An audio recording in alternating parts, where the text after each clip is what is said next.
नमस्कार दोस्तों, मैं हूं अनीता और आप सभी का एक बार फिर से स्वागत करती हूं। ओम नमः शिवाय। प्रिय भक्तगणों, आज आप श्रवण करेंगे कर्म फलदाता शनि देव की दुर्लभ पौराणिक व्रत कथा। पुराणों के अनुसार शनि देव का एक नाम कृष्ण भी है। यह नाम स्वयं उन्हें भगवान श्री कृष्ण ने दिया है, क्योंकि वे भगवान श्री कृष्ण के परम भक्त थे। स्कंद पुराण में काशी खंड में एक वृतांत आता है कि छाया पुत्र श्री शनि देव ने अपने पिता भगवान सूर्य देव से एक प्रश्न किया कि हे पिता, मैं ऐसा पद प्राप्त करना चाहता हूँ जिसे आज तक किसी ने प्राप्त नहीं किया है। हे पिता, आपके मंडल से मेरा मंडल 7 गुना बड़ा हो और मुझे आपसे अधिक 7 गुना शक्ति प्राप्त हो। मेरे वेग का कोई भी सामना नहीं कर पाए, चाहे वह देव, असुर, दानव, सिद्धि साधक ही क्यों ना हो। अपने लोक में मेरा लोक 7 गुना ऊंचा रहे। दूसरा वरदान मैं यह प्राप्त करना चाहता हूँ कि मुझे मेरे आराध्य देव भगवान श्री कृष्ण के प्रत्यक्ष दर्शन हो तथा मैं भक्ति, ज्ञान और विज्ञान के पूर्ण हो सकूं। शनिदेव की यह बात सुनकर भगवान सूर्यदेव प्रसन्न तथा गदगद हो गए। कहा कि हे पुत्र, मैं भी यही चाहता हूँ कि तुम मेरे से 7 गुना अधिक शक्ति वाला हो। मैं तेरे प्रभाव को सहन ना कर सकूं, इसके लिए तुम्हें तप करना होगा। तप करने के लिए तू चला जा, वहां जाकर भगवान शंकर का घनघोर तप कर और शिवलिंग की स्थापना कर तथा भगवान शंकर से मनोवांछित फलों की प्राप्ति कर ले। प्रिय भक्तगणों, शनिदेव ने पिता की आज्ञा के अनुसार वैसा ही किया। भगवान शंकर की घोर तपस्या की। इस तपस्या से उनका शरीर पूर्ण रूप से जला लिया। शनिदेव की भक्ति को देखकर भगवान शिव बहुत ही प्रसन्न हुए और उनसे वरदान मांगने को कहा। शनिदेव ने वरदान के रूप में मांगा कि वह चाहते हैं कि उनकी पूजा अपने पिता से अधिक हो, जिससे सूर्य देव को अपने प्रकाश का अहंकार टूट जाए। भगवान शिव ने शनिदेव को वरदान दिया कि तुम 9 ग्रहों में श्रेष्ठ होगे और पृथ्वी लोक पर न्यायाधीश के रूप में तुम लोगों के कर्म के अनुसार उन्हें फल प्रदान करोगे। इसलिए आज भी भगवान शनि को न्याय के रूप में पूजा जाता है और सभी ग्रहों में उनका स्थान बहुत ही ऊंचा है। प्रिय भक्तगणों, मोक्ष देने वाले एकमात्र शनि देव ही हैं। इसलिए आज के दिन जो भी मनुष्य इस व्रत को करता है या कथा का श्रवण करता है, तो उन सभी पर शनिदेव की कृपा के साथ साथ हनुमान जी की कृपा भी प्राप्त होती है, क्योंकि शनिदेव से परेशान मनुष्य इस दिन हनुमान जी की कथा को भी सुनते हैं तथा भजन कीर्तन करने से उनकी सभी प्रकार की ग्रह बाधाएं, साढ़े साती ढैया समाप्त हो जाती हैं और साथ ही शनिदेव की कृपा भक्तों को रोगों से मुक्ति मिलती है। धन व्यापार में तरक्की होती है, बुरा समय है वो समाप्त हो जाता है, ऐसा हमारे पुराणों में वर्णित है। तो प्रिय भक्तगणों, इससे पहले कि हम कथा को शुरू करें, आप कमेंट में इन प्रश्नों का उत्तर अवश्य दीजिएगा कि भगवान शनिदेव की माता का नाम क्या है। हे शनिदेव, हे बजरंगबली, जो भी भक्तगण इस कथा को सुन रहे हैं तथा हुंकारा भर रहे हैं, उनको सुख शांति देना। हे प्रभु, आपने भक्तों का कल्याण करना। तो प्रिय भक्तगणों, आइए श्रवण करते हैं दुख दरिद्रता को दूर करने वाले शनिदेव जी की कथा। एक समय स्वर्ग लोक में सबसे बड़ा कौन है कि प्रश्न पर 9 ग्रह में विवाद हो गया। विवाद इतना बढ़ गया कि परस्पर युद्ध की स्थिति बन गई थी। निर्णय के लिए सभी देवता इंद्र के पास पहुंचे और बोले कि हे देवराज, आपको निर्णय करना होगा कि हम सब में से कौन बड़ा है। देवताओं का प्रश्न सुनकर देवराज इंद्र उलझन में पड़ गए। इंद्र बोले कि मैं इस प्रश्न का उत्तर देने में असमर्थ हूँ।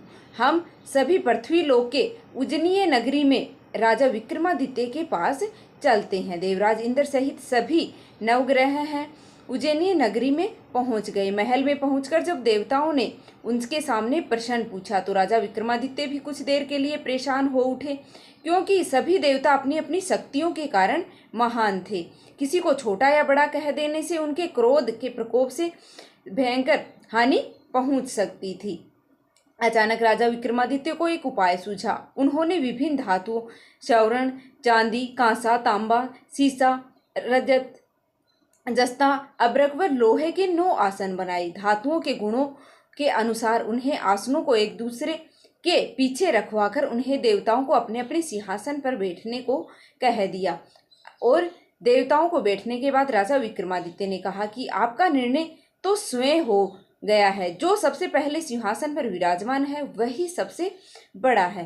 राजा विक्रमादित्य के निर्णय को सुनकर शनि देवता ने सबसे पीछे आसन पर बैठने का कारण अपने को छोटा जानकर क्रोधित होकर, राजा विक्रमादित्य, तुमने मुझे सबसे पीछे बैठाकर मेरा अपमान किया है, तुम मेरी शक्तियों से परिचित नहीं हो, मैं तुम्हारा सर्वनाश कर दूंगा।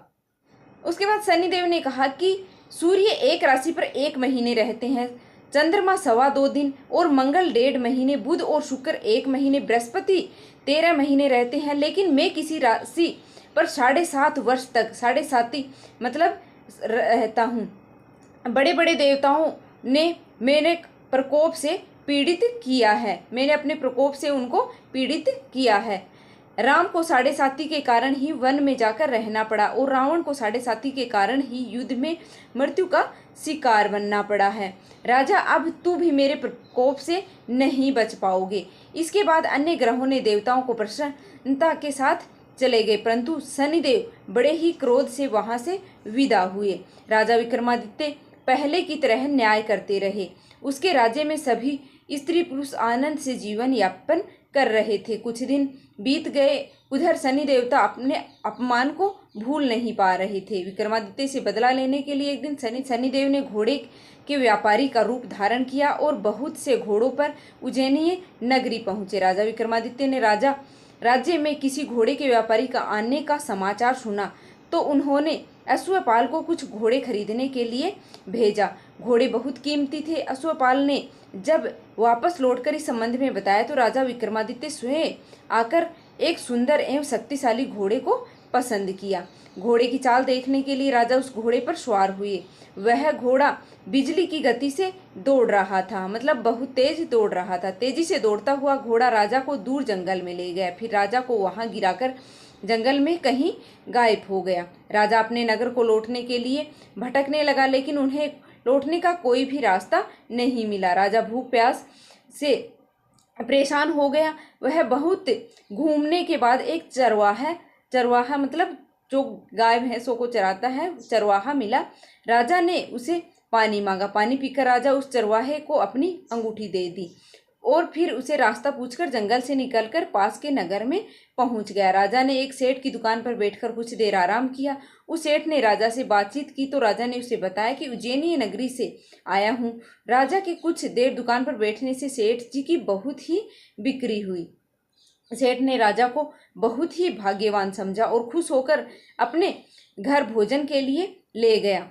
सेठ के घर सोने का एक हार लटका हुआ था, खूंटी पर एक हार लटका हुआ था। राजा को उस कमरे में छोड़कर सेठ कुछ देर के लिए बाहर गया। तभी एक आश्चर्यजनक घटना हुई। राजा के देखते ही देखते सोने का जो हार है वह खूंटी निगल गई। सेठ के कमरे से लौटकर देखा तो हार गायब था। चोरी का संदेह राजा की ओर ही किया, क्योंकि उस कमरे में अकेला राजा ही बैठा था। सेठ ने अपने नौकरों से कहा कि इस परदेशी को रस्सियों से बांधकर नगर के पास ले जाओ। विक्रमादित्य ने हार के बारे में पूछा तो उन्होंने बताया कि उसे देखते ही देखते हार है वो खूंटी ने निगल लिया है। इस पर राजा क्रोधित होकर चोरी के अपराध में विक्रमादित्य के हाथ पांव काटने का आदेश दे दिया। राजा विक्रमादित्य के हाथ पांव कटवाकर उसे नगर की सड़क पर छोड़ दिया। कुछ दिन बाद एक तेली उसे उठाकर अपने घर ले आया। उसे अपने कोल्हू पर बिठा दिया जहां पर बैल चलते हैं। राजा आवाज देकर बैलों को हाँकता। इस तरह तेली का बैल चलता रहता और राजा को भोजन मिलता रहता। शनि के प्रकोप की 7.5 पूरी होने पर वर्षा ऋतु आरंभ हो गई थी। राजा विक्रमादित्य एक रात मेघ मल्हार गा रहा था। तभी नगर की राजा की लड़की मोहिनी रथ पर सवार उस तेली के घर के पास से गुजरी। उसने मेघ मल्हार सुना तो वह बहुत ही अच्छा लगा और दासी को भेजकर गाने वाले को बुला लाने को कहा। दासी ने लौटकर राजकुमारी को अपंग राजा के बारे में सब कुछ बता दिया। राजकुमारी उस मेघ मल्हार से बहुत ही मोहित हुई, अतः उसने सब कुछ जानकर भी अपंग राजा से विवाह करने का निश्चय कर लिया। राजकुमारी ने अपने माता पिता से जब यह बात कही तो वे हैरान रह गए। रानी ने मोहिनी को समझाया, बेटी तेरे भाग्य में तो राजा की रानी होना लिखा है, फिर तू उस अपंग से विवाह करके अपने पांव पर कुल्हाड़ी क्यों मार रही है। राजकुमारी ने अपनी जिद नहीं छोड़ी। अपनी जिद पूरी करने के लिए उसने भोजन करना छोड़ दिया और प्राण त्याग देने का निश्चय कर लिया। राजकुमारी की जिद के आगे राजा रानी विवश होकर अपंग विक्रमादित्य से राजकुमारी का विवाह करना पड़ा। विवाह के बाद राजा विक्रमादित्य और राजकुमारी तेली के घर में ही रहने लगे। उसी रात सौपन में शनिदेव ने राजा से कहा, राजा तुमने मेरा प्रकोप तो देख ही लिया होगा। मैंने तुम्हें अपने अपमान का दंड दिया है। राजा ने शनिदेव से क्षमा करने को कहा और प्रार्थना की, हे शनिदेव, आपने जितना दुख मुझे दिया है अन्य किसी को भी मत देना। शनिदेव ने कुछ सोचकर कहा, राजा मैं तुम्हारी प्रार्थना स्वीकार करता हूँ। जो कोई भी स्त्री पुरुष मेरी पूजा करेगा, शनिवार को व्रत कर मेरी कथा सुनेगा, उस पर मेरी कृपा अवश्य ही बनी रहेगी। प्रातःकाल राजा विक्रमादित्य की नींद खुली और अपने हाथ पांव देखकर राजा बहुत खुशी हुई। उसने मन ही मन शनिदेव को प्रणाम किया। राजकुमारी भी राजा के हाथ पांव सही सलामत देखकर आश्चर्यचकित रह गई। तब राजा विक्रमादित्य ने अपना परिचय देते हुए कहा, शनिदेव के प्रकोप की सारी कहानी है वो रानी को सुना दी। सेठ को जब इस बात का पता चला तो वह दौड़ता हुआ तेली के घर पहुंचा और राजा के चरणों में गिरकर क्षमा मांगने लगा। राजा ने उसे क्षमा कर दिया क्योंकि यह सब शनिदेव के प्रकोप से हुआ था।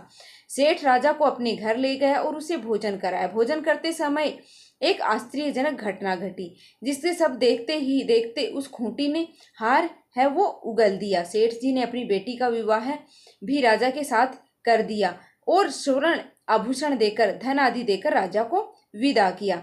राजा विक्रमादित्य राजकुमारी मोहिनी और सेठ की बेटी के साथ उज्जैनी नगरी पहुंचे तो नगरवासियों ने हर्ष के साथ उनका स्वागत किया। अगले दिन राजा विक्रमादित्य ने पूरे राज्य में घोषणा करवाई कि शनिदेव सब देवों में श्रेष्ठ हैं। प्रत्येक स्त्री पुरुष शनिवार को व्रत करे और व्रत की कथा अवश्य सुने। राजा विक्रमादित्य की घोषणा से शनिदेव बहुत ही प्रसन्न हुए। शनिदेव का व्रत करने और कथा सुनने के कारण सभी लोगों की मनोकामनाएं शनिदेव की कृपा से पूर्ण होने लगी।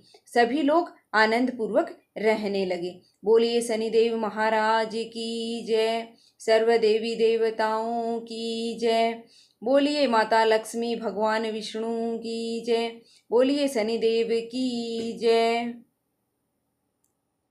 तो उम्मीद है कि आपको यह कहानी पसंद आई होगी। अगर थोड़ी सी भी वीडियो अच्छी लगी है तो प्लीज़ हमारी वीडियो को लाइक करके और चैनल पर नए हो तो चैनल को सब्सक्राइब अवश्य कर लेना ताकि आगे भी ऐसी ही वीडियो हैं वो आपको सबसे पहले मिलती रहे। तो मिलते हैं फिर से एक और वीडियो के साथ। तब तक के लिए धन्यवाद।